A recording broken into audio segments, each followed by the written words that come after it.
Hey guys, it's Game Boy 10 here, and I have a special review for you guys today, and that is for Icarus Uprising. Hopefully it's going to be a 10-minute review, but if it becomes longer, who cares? Let's do this. Now, okay, I think the first thing I have to say is this game is pretty much putting a whole bunch of other games into one, and they're really good games, it's not a problem, but some of them do cause problems in the game. But I'll get that in a minute. I think the first thing I want to name off is the control scheme is horrible. And everybody's just like, oh, this is probably the best one for this kind of game.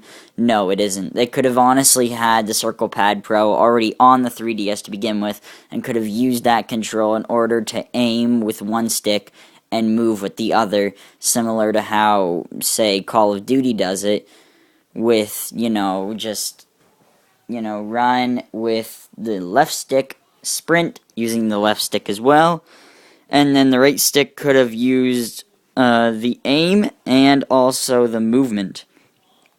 Or was it like that? No, it wasn't like that, was it? Well, it was sort of like that. It could have been like more all movement on one stick based, and that's what it should have been, because now it seems like it's a really awkwardly set up of a control scheme. I don't know, it just doesn't seem right. But the good news is, if you haven't played this game before, it's a big relation to Super Smash Bros. With the Subspace Emissary, so if you're a fan of that, this is definitely your game. It's pretty much the exact same detail, and which isn't it isn't a big surprise because it's by the same director or producer or whatever of Smash Bros. Brawl, who made the Subspace Emissary and whatnot. So yeah, it's pretty cool that we get to see it. I also found that it's a big relation to Kirby, which is also produced by the same guy. Sorry, I'm losing my mind here. But yeah, it's the same producer as Kirby games, and it actually does feel like a Kirby game. There's lots of different weapons you can get, and there's a bunch of different power-ups you can get. It feels like you're getting the copy ability from the Kirby games, and then using them on the enemies. The attack scheme seems to be the same as well, and when you're driving around in the little vehicles that you can pick up, it's an exact copy of the Kirby Air Ride game. Well, at least it has the same feel. And it's really good to go back to that, because I loved Kirby Air Ride for the GameCube. That was a really fun game, and I was surprised that they would bring that kind of control back into another game that wasn't even a Kirby game. So, overall, I thought that was pretty cool. There's other relations to other games, and one of them is one of the biggest problems, in my opinion, once you've gotten to about Chapter 9 of the game. And that would be a relation to the game De Blob. The length of the fucking levels. I'm dead serious. You will be sitting and playing for one level for about 20 minutes. It's really, really ridiculous. The only problem is there's no save state between these 20 levels. It's just you have to go through the entire level, so it's almost like you only have to do one level a day, and then the next day you have to wait, because you're probably going to, you're probably not going to want to play this game consecutively for like a whole 10 chapters, which is 20 minutes each. So that's that's more than 2 hours. That's ridiculous. I really don't think that they should have made the levels this long. The Blob's levels were even shorter than this for the majority of them. Some of them, yes, were 40 minutes, and that was horrible. But Kid Icarus does have that same feeling. You want to play more because the storyline is really, really good. It's a very big, major storyline, which I'll get to that in a minute. It's another similarity. But yeah, it's pretty much, it's a really long game, and I just wish that they would fix that, because most games, I don't like playing them if they're really long. Maybe if it's a final level, but it feels like every level is a final level. It just doesn't need to be like that. Now, the other thing I was talking about, the storyline, feels very much like Pikmin 2, and Pikmin 2 is one of my all-time favorite games in any console, so I was really thankful about that. But the weird thing is it's getting really, really annoying. I've gotten up to, I think it's chapter 21. I don't know how close that is to the end of the game, but it's honestly been really, really, really far into it, considering, like, I don't know. I've been playing on and off with the multiplayer as well. I'll get to that in a minute. But yeah, like, chapter 21, I think I'm just starting to play right now, or after I'm doing this review, I'm gonna go play it again.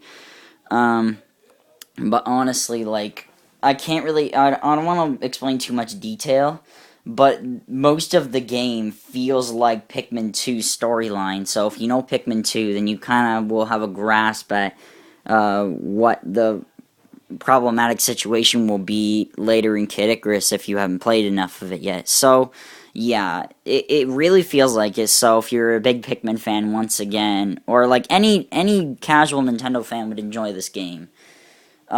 Just the control is a piss off. I think that's just the one thing that everybody can agree just really sucked.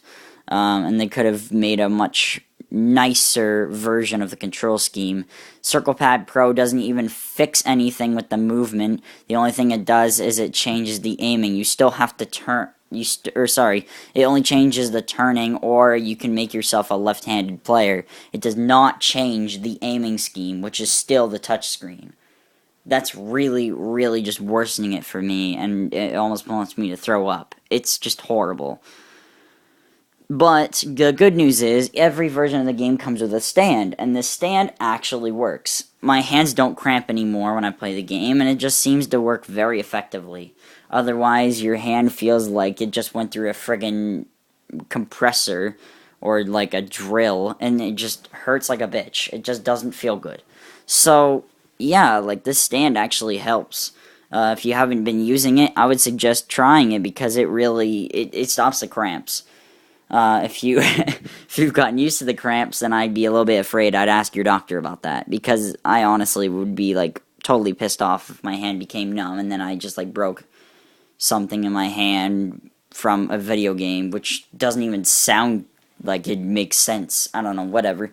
Just the point is, the controls just sucked. And, yeah, just use this fucking stand, because I swear to God it helps. It even helps me, like, just do better in the game in general. The multiplayer now. The multiplayer feels like, it feels like Call of Duty, but at the same time, it doesn't. The problem with it is most of the time when you're playing solo mode, you want new guns, so you go to multiplayer because you want the free guns. But then you want to go back to solo, so then maybe you can get through the rest of the solo game, and then you unlock weapons in both multiplayer and solo.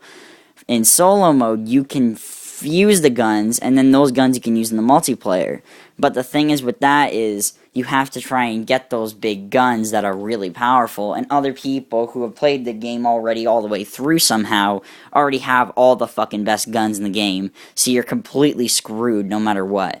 You're just gonna get shit on by every single devious player who ever has anything come to his mind. It just is a piss off, and it's just really annoying to see some bitch just go around with, like, the most powerful weapon. Like, I see people with, I think it was, like, Palutena's bow or something like that, and it's just like, ugh, I don't need you here. You got, like, 7 range and, like, 5 melee. Like, please just leave me the fuck alone. And, yes, it is rated by stars, almost like Super Smash Bros. Again, with the fact that if you've knocked out a certain enemy a certain amount of times before you shut off your game, it shows you how many deaths they've had against you or whatever.